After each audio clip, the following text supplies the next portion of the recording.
It was the summer of 1879 when Josephine Jo Mallory arrived in the small frontier town of Dry Creek, her boots coated in red dust and her heart bruised from too many rejections. The daughter of a well-known blacksmith, Jo had been raised around the clang of iron and the scent of hot coals. Her mother died birthing her, and her father had raised her like a son, teaching her to ride, fight, and work with her hands. She grew tall, nearly 6 feet by the time she was 16, and broader-shouldered than most of the local boys. By 26, Jo had given up on love. Suitors came and left, if they came at all, unable to see past her height, her quiet nature, or the scar that ran down the left side of her face from a horse accident. She was too strange, too silent, too strong. But Jo had dreams bigger than pity and whispers. So when her father passed, she sold the smithy and headed west of Dry Creek, hoping to start anew. She found work as a seamstress, of all things, a trade her mother had once known. She wasn't good at it, but she was steady, and that was enough. Every month, Dry Creek held a town dance in the old Grange Hall, and every month Jo stayed home. But not this time. Not after she'd spent 3 weeks stitching together her own dress, soft lavender, hemmed carefully to hide the worn boots beneath. Not after she'd listened to the girls at Mrs. Weller's boarding house giggle and whisper about how Jo shouldn't even bother trying. She didn't expect to be asked to dance. She only wanted to remember what it felt like to walk into a room and not shrink.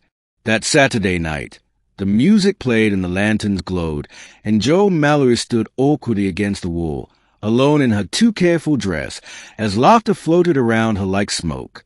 The first insult was a whisper. She must have worn her daddy's boots under that dress. Then louder. Is she waiting to catch a husband or fight a war? Jo stiffened, but she didn't leave.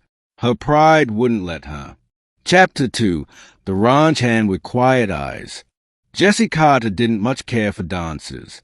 He was a ranch hand for the Delaney spread outside of town, 6 days a week branding calves and chasing strays, and on Sundays he kept to himself. Folks said he was decent enough, though quiet, a bit too thoughtful for a man with hands so calloused. He'd seen Jo around town, watched her carry buckets of fabric, help old man Purdy fix a wagon wheel, and once square off with a drunk who tried to shove past her on the boardwalk. She didn't smile much, and when she did, it looked like it hurt. When Jesse stepped into the hole that night, he wasn't looking for love.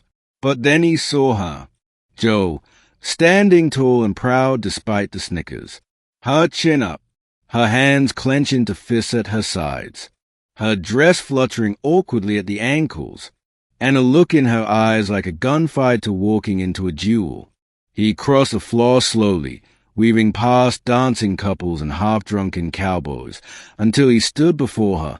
"Evening, Miss Mallory," he said, tipping his hat. Her brow furrowed. "Evening, Dot. You look real fine tonight," he added, voice low and genuine. She blinked, uncertain if she was being teased. "I don't reckon you'd want to save the Last Waltz for me." The music drifted in the background. Her heart thundered louder. "Why?" He smiled then, just a little. "Because I like to dance with someone who stands tall." Chapter 3. Ashes and Embers. They danced once that night, just once, and for Jo, it felt like her feet left the ground. The town watched with open mouths. The tall girl and the quiet ranch hand, swaying beneath the lanterns, ignoring the laughter that slowly turned to murmurs of surprise. Jess's hand rested lightly on her waist, her callous palm against his shoulder.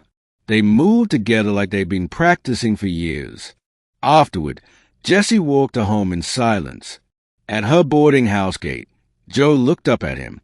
"You don't have to be kind just 'cause you feel sorry for me." "I don't feel sorry," Jesse said. "I feel lucky." And with that, he tipped his hat and left her staring at the moon. But stories spread in small towns, and kindness can stir up jealousy like a dust devil on the prairie. The next morning, Jesse found the bunkhouse porch painted with crude words, "Tree-loving freak." His tools had been smashed. A note pinned to the door read, "Find someone normal, Carter." The Delaney foreman, ashamed but unwilling to confront the culprits, asked Jesse to leave for the peace of the crew. Jesse packed his things and rode into town. Chapter 4, Two Misfits and a Broken Wagon. Joe was sitting outside the general store when Jesse rode up on his bay gelding, saddlebags full. "They fired you?" she asked. He shrugged. "They said it'd be easy if I weren't around." Her eyes narrowed. "Because of me. Because small minds don't know how to grow."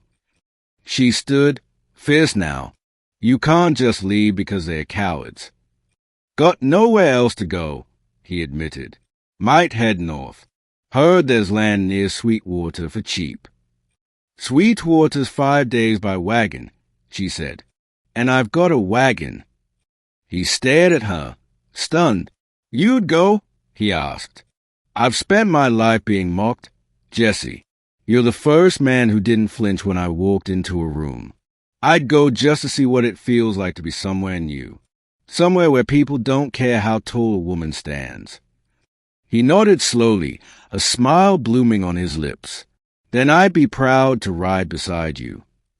Chapter 5, Fire and Forgiveness. 3 days into their journey, the wheel on Joe's wagon cracked in the heat. They were 2 miles from a watering hole, and the sun was beginning to scorch. While Jesse worked on the wheel, Joe scouted ahead for water. That's when they came. 3 men from Dry Creek, outlaws by the look of them, smelling of sweat and whiskey.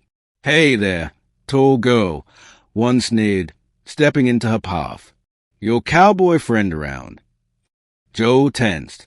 "Back off." "Oh, I like a woman with fire." Another laughed, reaching for her.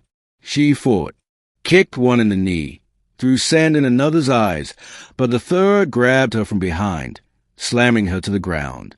Gunfire cracked. Then again. 2 of the men dropped, screaming.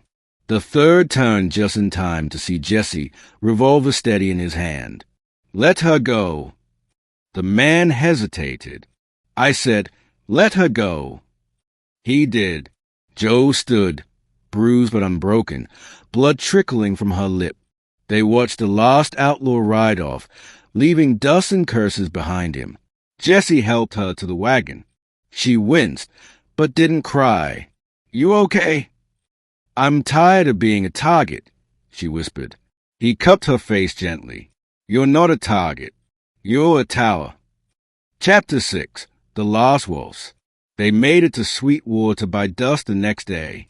A small, kind place nestled by a creek, with fields that stretched golden in the light. The land office sold Jesse a small parcel near the edge of town. The clock barely blinked at Joe's height. They built a home over weeks, simple and sturdy. Joe planted a garden. Jesse fixed fences. At night, they'd sit on the porch, watching stars blink into life above the prairie. When winter came, Sweetwater held its annual harvest dance. Joe nearly stayed home again. She looked in the mirror, saw the scar, the height, the heavy shoulders.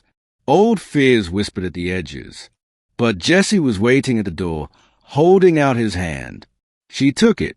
The hall was warm and lit by soft lanterns. People laughed and danced, and when Jesse led her to the floor, no one mocked.